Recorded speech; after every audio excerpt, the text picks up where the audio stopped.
안녕하십니까. 사회복지사 1급의 고병갑입니다.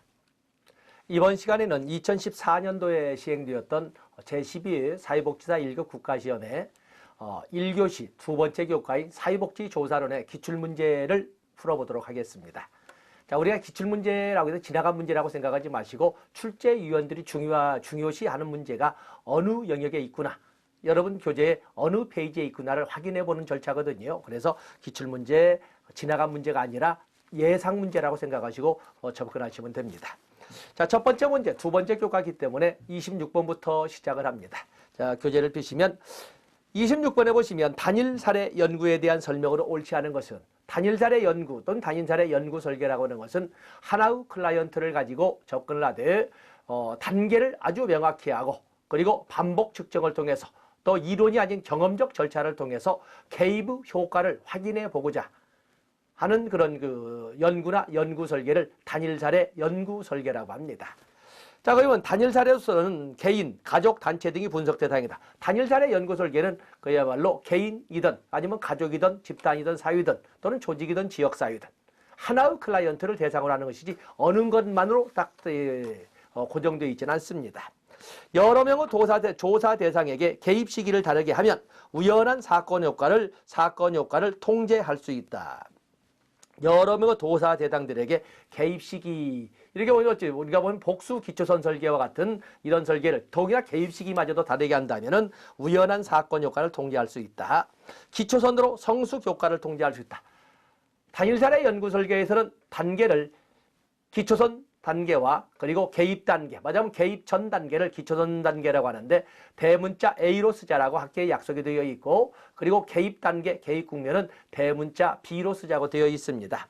바로 이 기초선을 설정함으로써 성숙 효과라고 하는 것은 시간의 흐름으로 나타나는 변화를 어느 정도 통제할 수 있다, 이 말을 하고 있는 거고, 측정을 위한 비관여적 관찰도 가능하다. 그렇죠. 측정을 위한 비관여적 관찰도 가능하다. 비반응성 연구의 한 유형이다. 단일 사례 연구 설계는 그야말로 비를 활용해서 개입 효과가 있는지 없는지, 개입 효과가 어느 사례에 더욱더 효과적인지를 바로 반응의 강도를 가지고 개입 효과를 알아보는 거기 때문에 비반응성이라고 해서 아예 논리적으로 틀립니다. 그야말로 기초선 단계에 B라고 하는 개입을 했을 때 그 개입 효과가 있느냐 없느냐, 개입 효과가 얼마나 강하냐 아니냐를 따지는 거기 때문에 이건 반응성 연구가 되겠습니다. 틀린 거죠. 자, 1번에는 5번이 되겠습니다.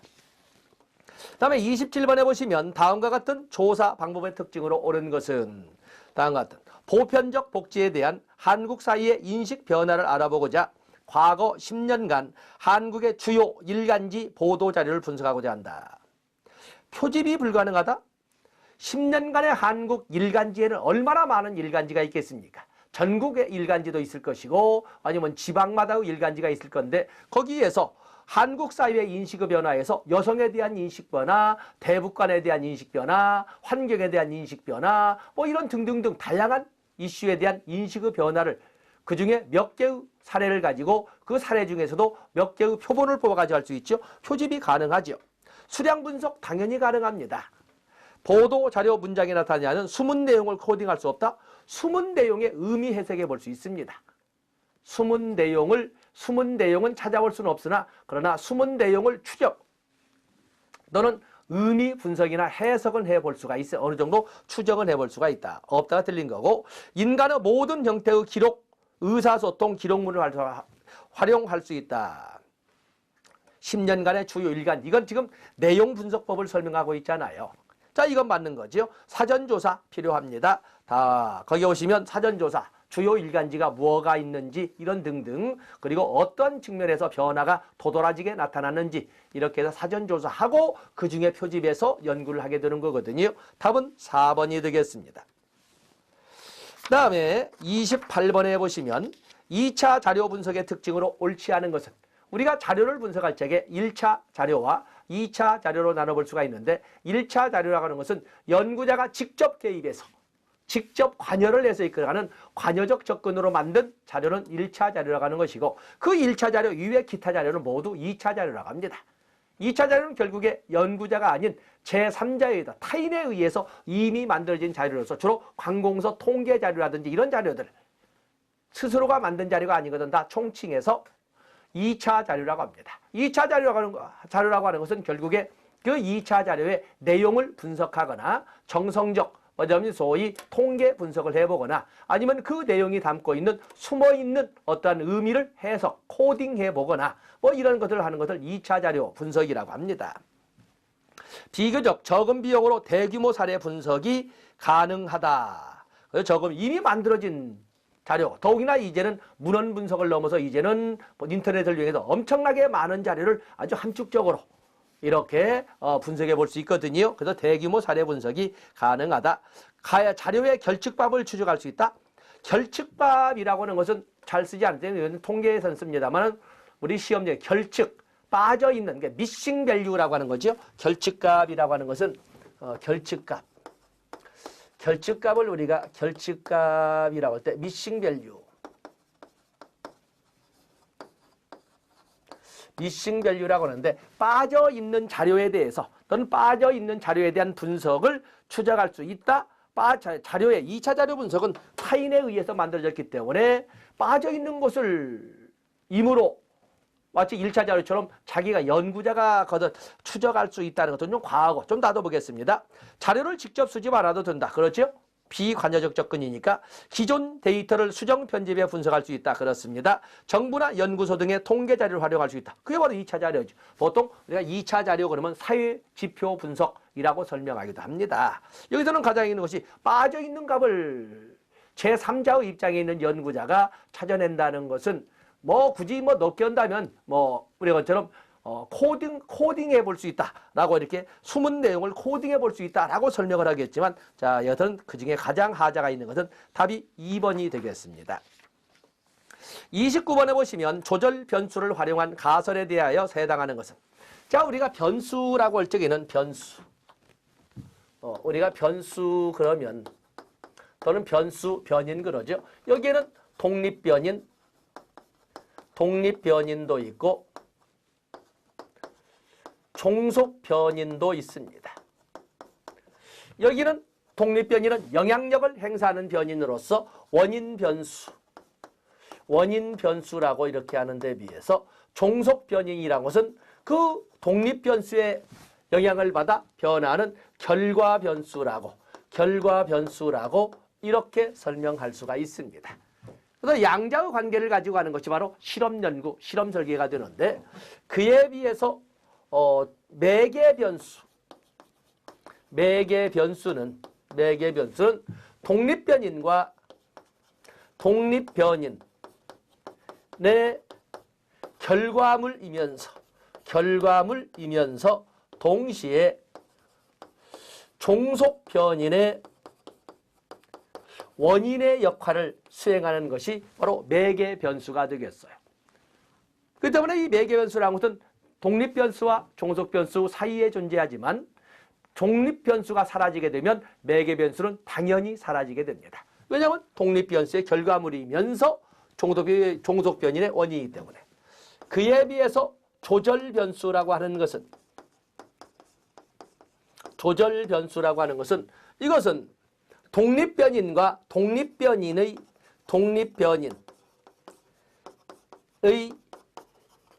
영향력의 강도를 조절하는 역할만 수행하는 것이 조절변수입니다. 때문에 독립변수와 무관하게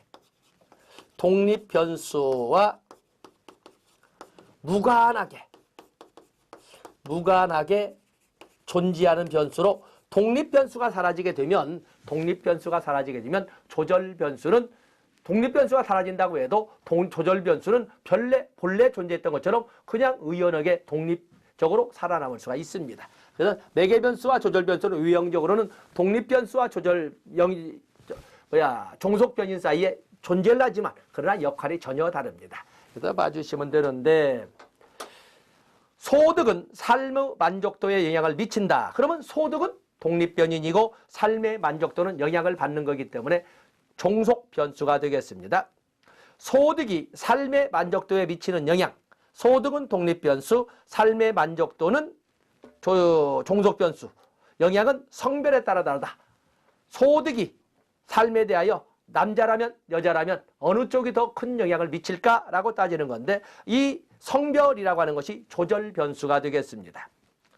소득과 삶의 만족도는 밀접한 관계가 있다. 소득이 삶의 만족도에 영향을 주기도 하고 삶의 만족도가 또한 긍정적인 삶을 가짐으로써 소득을 또 늘려줄 수도 있겠습니다. 상관관계의 입장으로 볼 수 있습니다. 소득은 의료 접근성을 통하여 삶의 만족도에 영향을 미친다.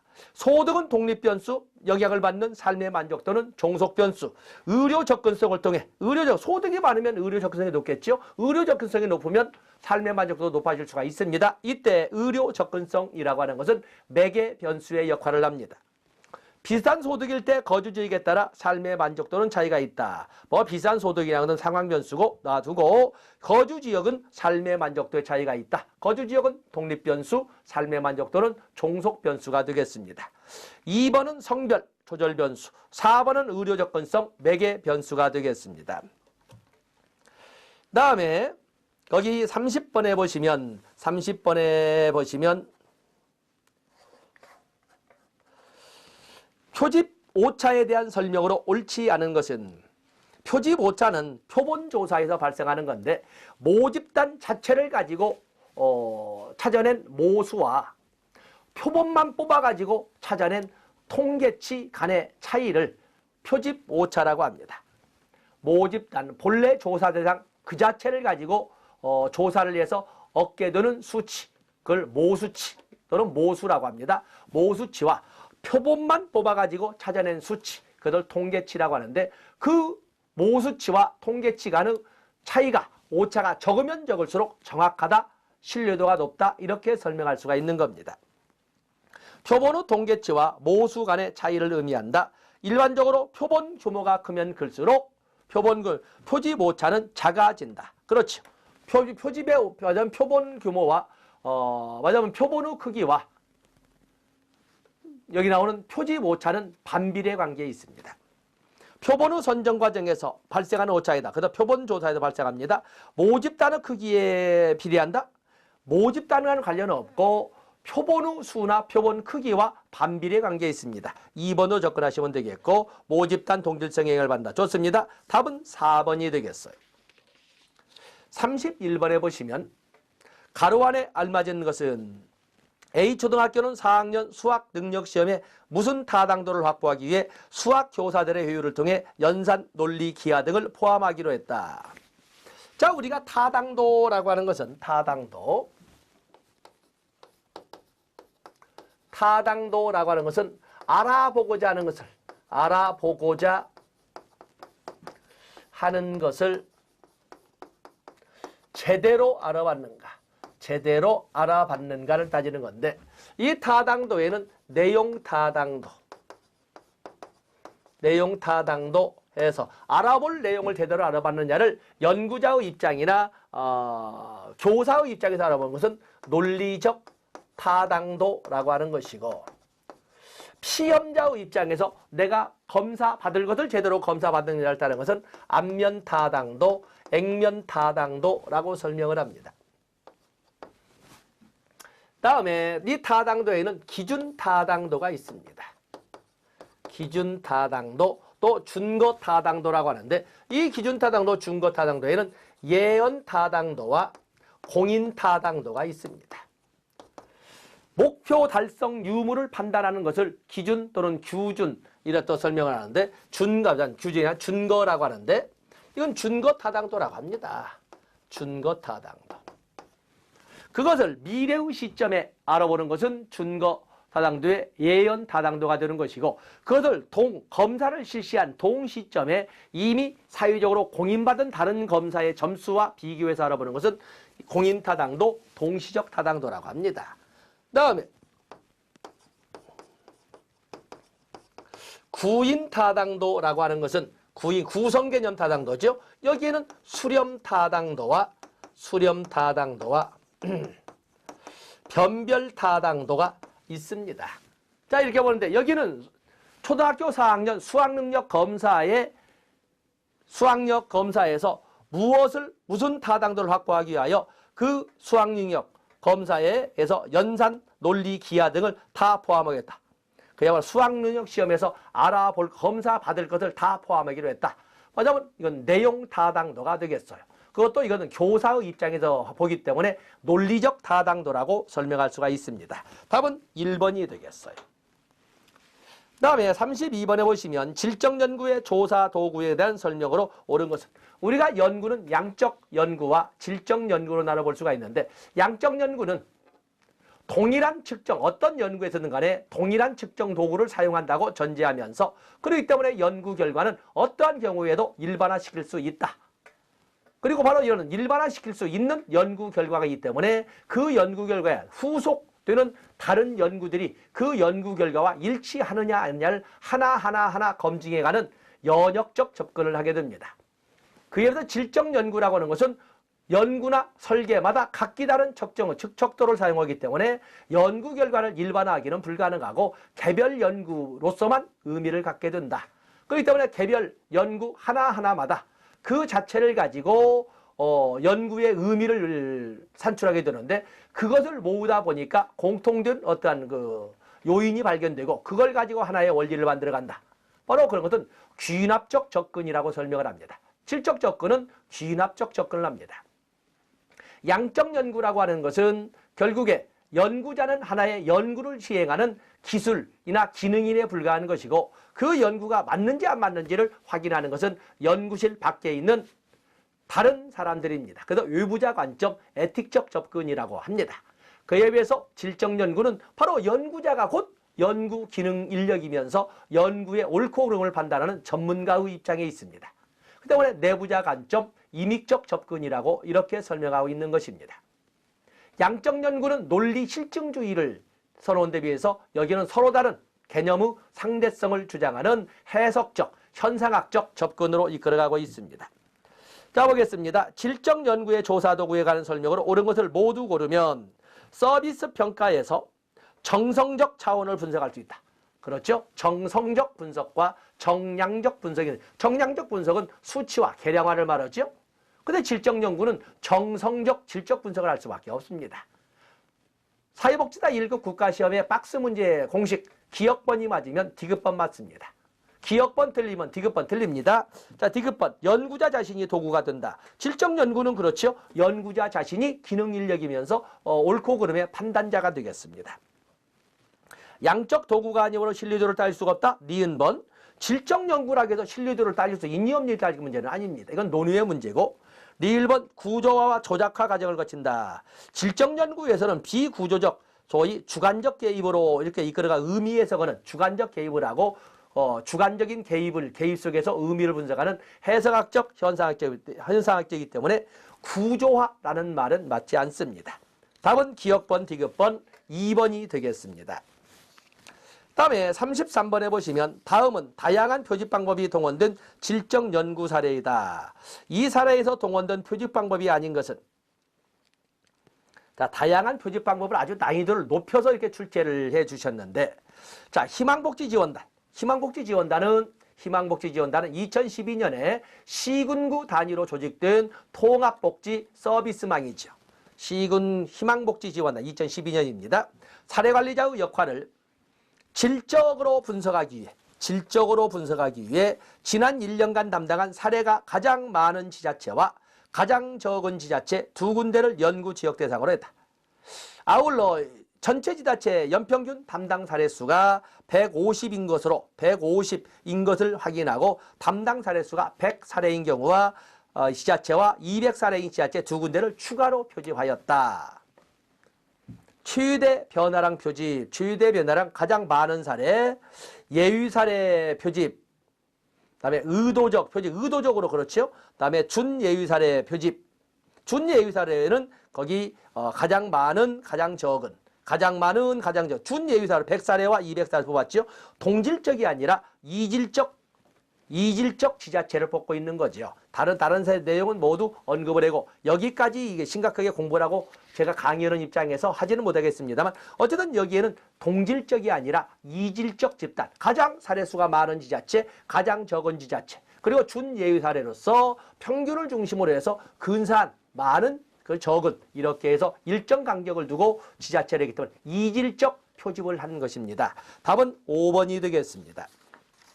34번에 보시면 사회조사의 윤리적 원칙으로 옳지 않은 것은, 사회조사는 당연히 윤리적이어야 되죠. 사회조사는 윤리적입니다.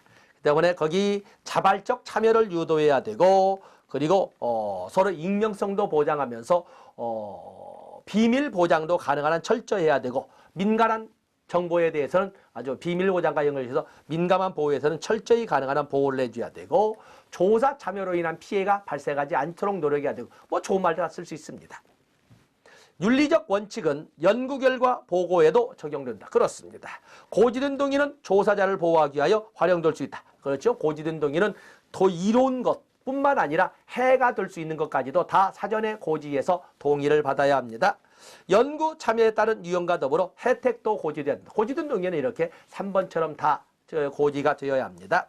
조사 대상자의 익명성이 유지되어야만 조사 내용의 비밀 유지가 가능하다.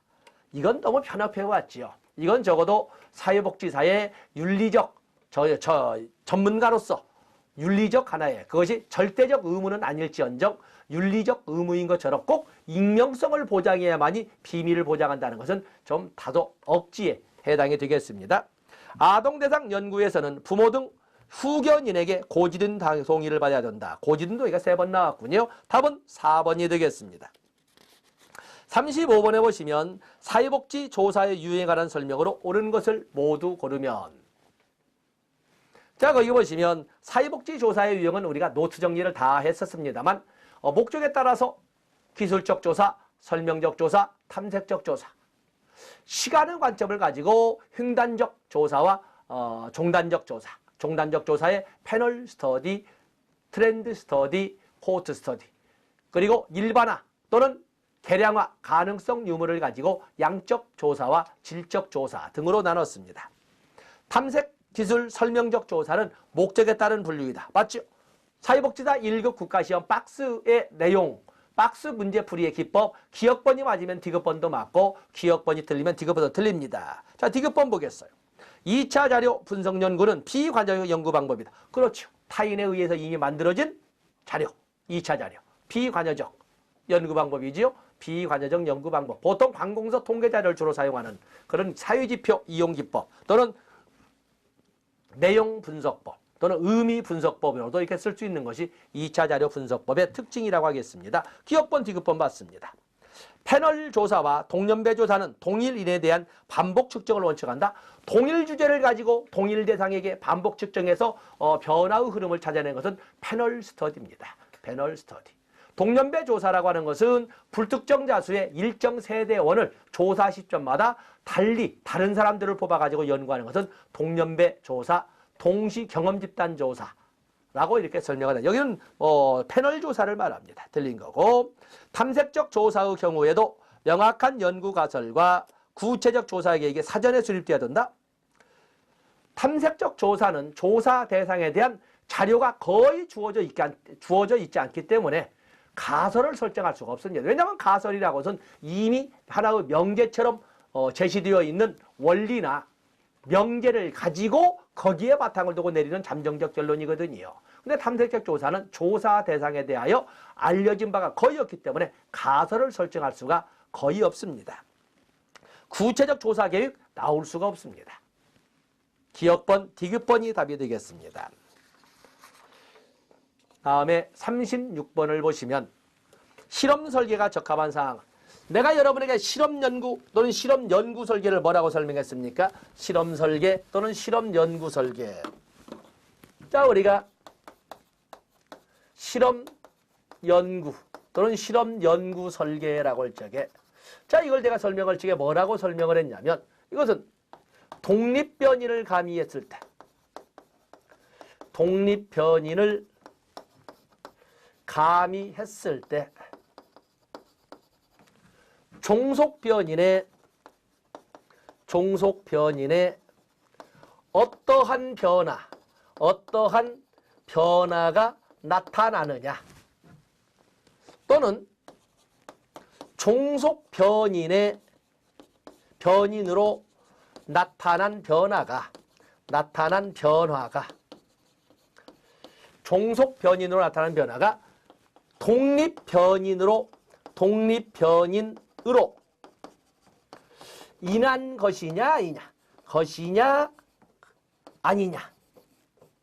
아니냐를 따지는 것은 바로 실험 연구라고 그랬어요. 그렇기 때문에 우리가 실험 연구나 실험 설계란 말이 나오면 반드시 독립 변인과 종속 변인의 관계로 설명할 수 있어야 돼요. 지역사회 욕구를 파악하기 위해 서베이를 한다. 이건 뭐 조사, 그냥 지역사회 조사를 말하는 거고, 무료 급식 서비스를 받은 노인의 변화를 분석한다. 무료 급식 서비스는 독립 변인, 그리고 노인의 변화는 종속 변인. 자, 이런 실험 설계가 되겠고, 국제 결혼 가족의 이혼율 파악. 이건 뭐 조사. 지역아동센터의 지리적 접근성 조사. 장애인의 인권 민감도. 이거 답은 2번. 반드시 실험 연구나 실험 연구 설계라고 하는 것은 독립 변인과 종속 변인의 관계로 이렇게 설정이 돼야 되겠습니다. 37번에 보시면 조사 연구 과정에 대한 설명으로 옳지 않은 것은 조사 연구 과정. 자, 우리가 조사 연구 과정이라고 하는 것은 조사 연구 과정은 자, 문제가 인식되면 문제의 인식이죠. 조사 연구 또는 사회복지 조사의 단계는 첫 번째 문제가 인식이 되면 이에 대하여 가설을 설정하고 그리고 이 가설에 대하여 가설을 설정하고 이 가설에 대하여 가설을 검증하기 위한 자료 수집의 각본을 짜게 되는데 그것을 조사 설계 또는 실험 설계 조사 설계나 또는 실험 설계라고 할게요. 조사라기 때문에 실험 설계라고 합니다. 그리고 이 설계된 대로 자료를 수집하고 그리고 수집된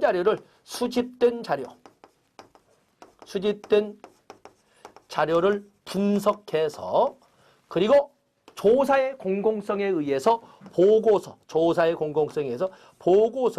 작성하면 됩니다.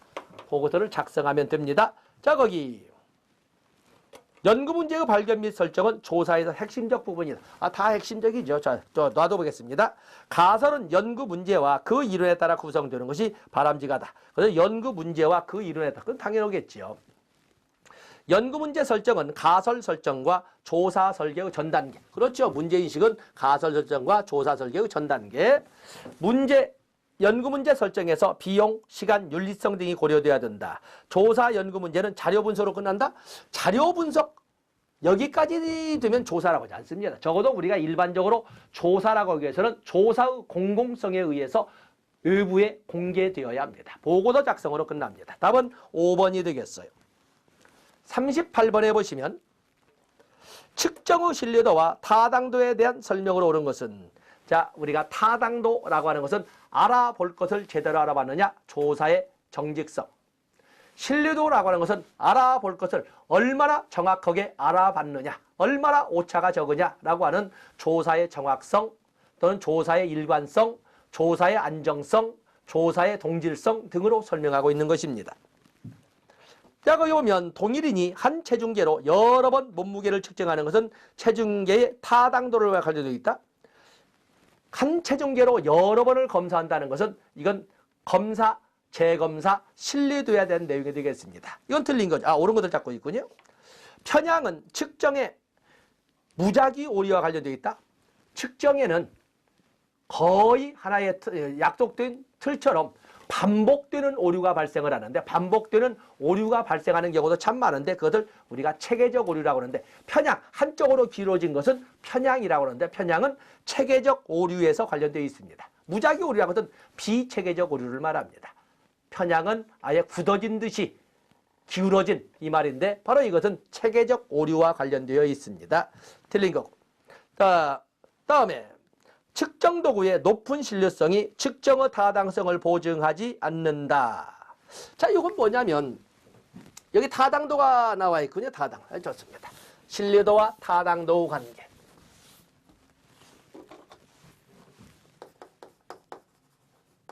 신뢰도와 타당도 관계. 자, 아까 타당도는 알아볼 것을 제대로 알아봤느냐. 검사의 정직성이라고 그랬고, 이것은 얼마나 정확하게 알아봤느냐를 따지는 것인데, 그렇지 않습니까? 신뢰도, 타당도, 이렇게. 첫 번째, 신뢰도는 타당도의 필요 조건이다. 신뢰도는 타당도의 필요 조건이다.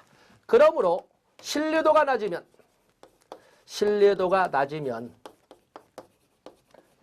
타당도는 반드시 낮다. 신뢰도는 타당도의 필요 조건이다. 그러므로 신뢰도가 낮으면 타당도는 반드시 낮습니다. 그러나 신뢰도는 타당도의 충분 조건은 아니다.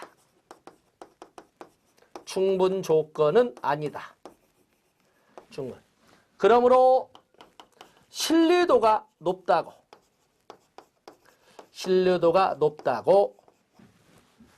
타당도도 높은 것은 아니다.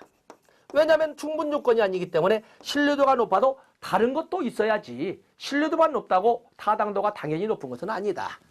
이렇게 해서 설명을 하면서 또 하나, 알아볼 것을 제대로 알아보면 그 다른 경우보다 정확도가 높을 수가 있다. 그래서 타당도가 높으면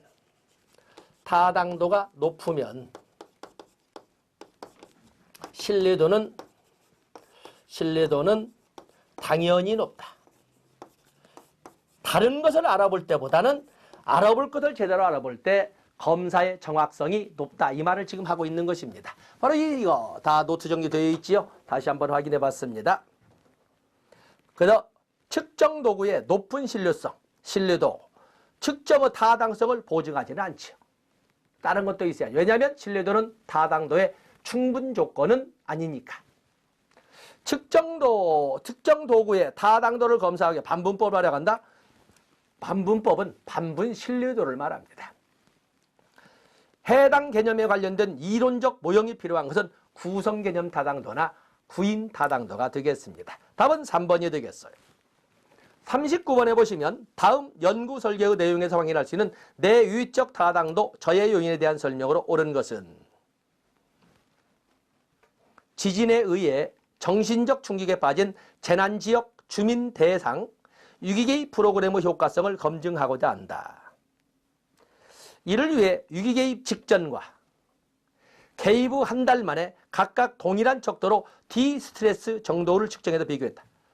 이것은 유기개입 직전과 그리고 개입을 한 후 한 달 후의 디스트레스 정도는 어느 정도인가, 시간의 흐름에 따른 그 어느 정도인가 하는데 거기에 의심을 받은 것은 시간의 흐름에 따라 그 민감한 신경이 좀 누그러질 수도 있겠지, 꼭 프로그램을 개입했으면 그랬을까? 라고 하는 시간의 흐름에 따른 문제, 시간의 흐름에 따른 내적 타당도 저해 요인을 말합니다. 시간의 흐름에 따른 변화 가능성을 우리는 성숙이라고 합니다. 우연한 사건의 발생은 역사라고 하는 것이고, 시간의 흐름에 따른 것은 성숙이라고 하는 것이고, 잦은 검사, 잦은 연습을 통해서 나타날 수 있는 그 영향력이라고 하는 것은 검사 효과라고 하는 것이고, 또 도구마다의 난이도 차이로 인하여 발생할 수 있는 것은 도구 효과라고 하고, 극단 수준에 있는 그 대상을 한 연구를 가지고 사용을 했을 때 오차가 발생할 수 있는 것은 바로 통계적 효기라고도 합니다.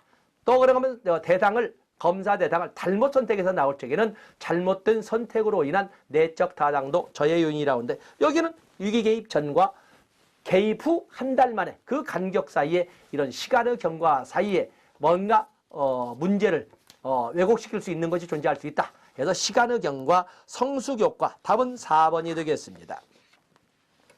40번에 보시면 과학적 방법에 따른 설명으로 옳은 것은, 과학적 방법이라고 하는 것은 우리 자꾸 과학에 대해서 많은 분들이 자꾸 물리, 생물, 화학 이렇게만 생각하는데, 과학적이라고 하는 것은 어느 누가 봐도 그렇네 라고 고개를 끄덕거릴 정도, 납득이 갈 만큼 일반성, 보편성, 객관성, 논리성, 경험 가능성, 측정 가능성, 재생 가능성, 설명 가능성 이런 것 등을 모두 품고 있는 것을 과학적이라고 설명을 합니다.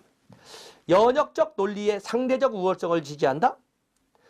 논리학적 접근, 과학적인 방법은 대단히 논리적입니다. 논리적이지만 그것이 꼭 연역적이어야만 우월하고 귀납적이면 그러지 않습니다. 어느 경우에는 연역적으로 어느 경우에는 귀납적으로 하는 것이 넘력은 평양적인 답이 되겠고 윤리적 실천을 수행할 수 있게 한다. 자, 이것은 좀 놔두고 7점은 다음에 모든 지식은 잠정적이라는 태도를 기반한다. 그렇죠. 과학적 방법은 모든 지식을 확정적으로도 않고 확률적으로 봅니다. 확률적. 그래서 확률적으로 해서 이 과학적 방법에서는 모든 지식을 과학적인 그래서 이 세상에는 자명한 지식, 절대 지식이란 존재할 수 없다라는 관점. 답은 3번이겠군요. 연구의 반복을 요구한다. 왼쪽 반복 가능성, 측정 가능성. 답은 3번이 되겠습니다. 41번에 보시면 우편조사, 전화조사, 대면 면접조사 비교 설명으로 옳은 것은 일반적으로 응답률이 가장 높은 것은 대면 면접조사죠. 틀린 겁니다. 옳은 거 잡고 있습니다. 우편조사와 전화조사는 자기 기입식 자료 수집 방법이다. 우편, 전화, 대면 면접에서 자기 기입식은 우편조사 하나죠. 대면 면접조사는 추가 질문하기가 쉽고 그것 때문에 부가적 자료나 심화적 자료를 얻을 수가 있습니다. 그에 비해서 추가 질문하기가 가장 어려운 것은 당연히 우편조사죠. 원거리 응답자에게 우편조사보다 말도 안 되는 거. 다음에 5번. 어린이나 노인에게는 대면 면접조사 적자. 답은 5번이 되겠습니다. 42번에 보시면 과학적 조사가 필요한 사례에 해당되지 않는 것은. 자, 과학적 조사 아까 뭐라고 그랬어요?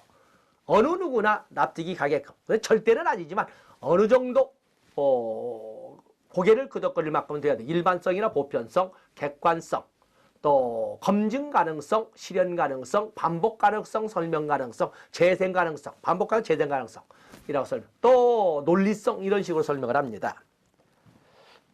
과학적 조사가 필요한 사례, 사회복지사 후 윤리적 갈등을 해소할 윤리적 갈등이라고 놔둬보겠습니다.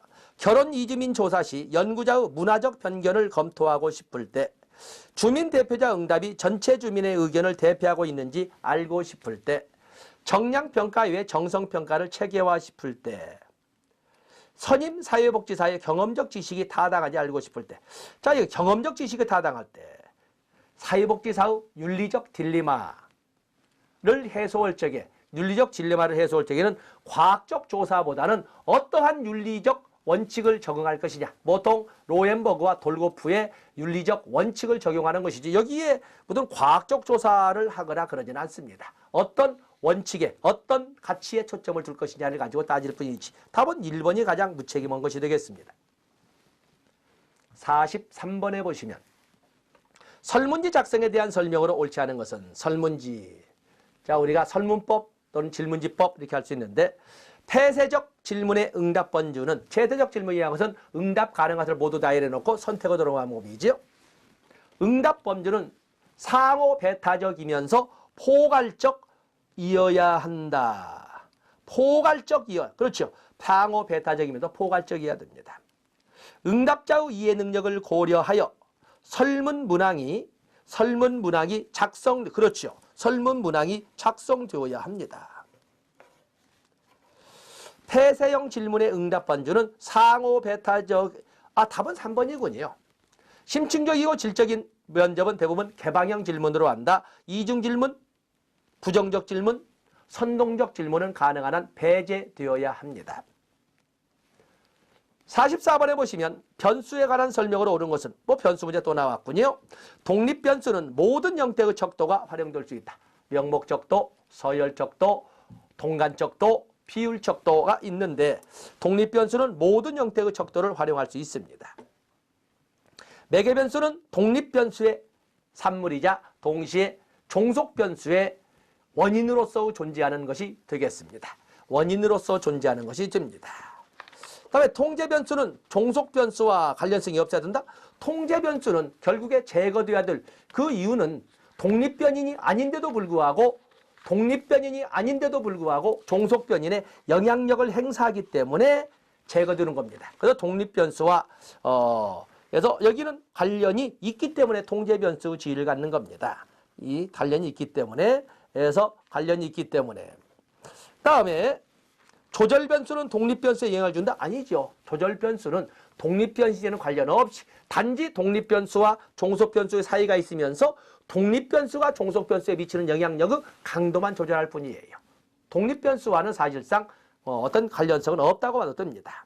종속 변수의 수는 위생 변수, 종속 변수의 수는 독립 변수 수에 따라서 달라집니다.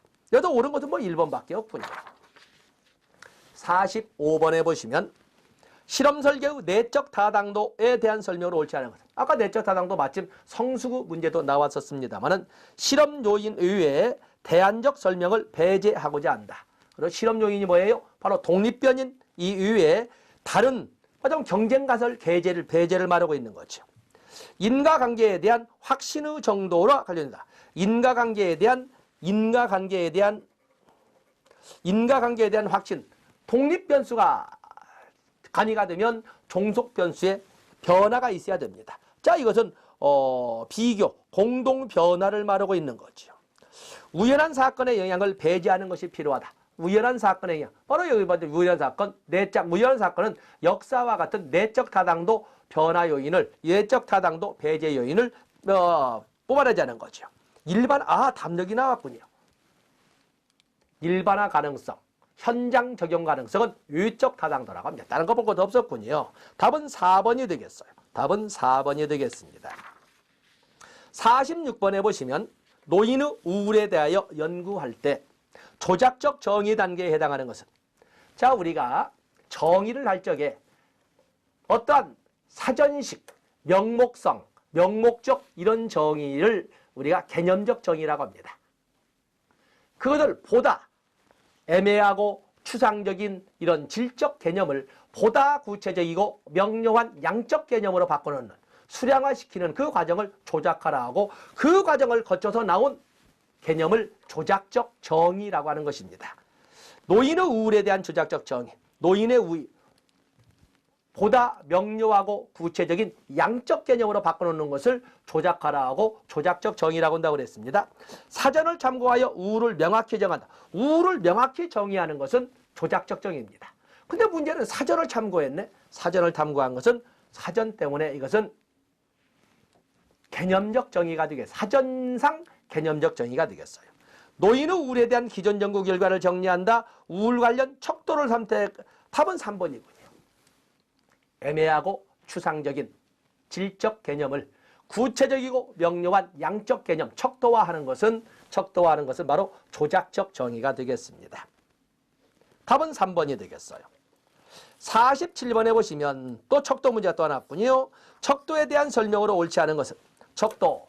자, 여러분 알 때 명목 척도, 서열 척도, 동간 척도, 그리고 비율 척도가 있는데, 명목 척도는 구별의 기능만 수행하지만 서열 척도는 유목화, 분류와 서열의 기능도 합니다.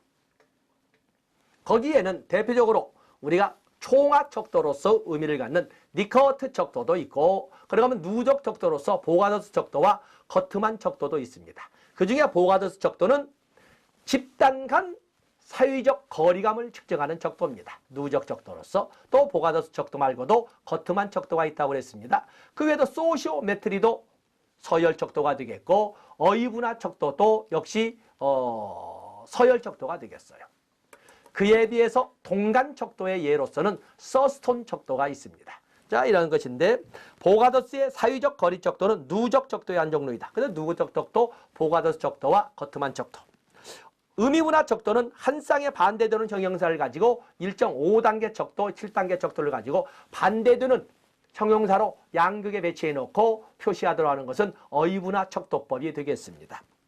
니커트 척도는 하나의 개념을 정의하기 위해서 여러 개의 동질적 문항을 사용하는 방법으로서의 서열 척도가 되겠습니다. 동간 척도는 서스톤 척도가 있다고 그랬죠.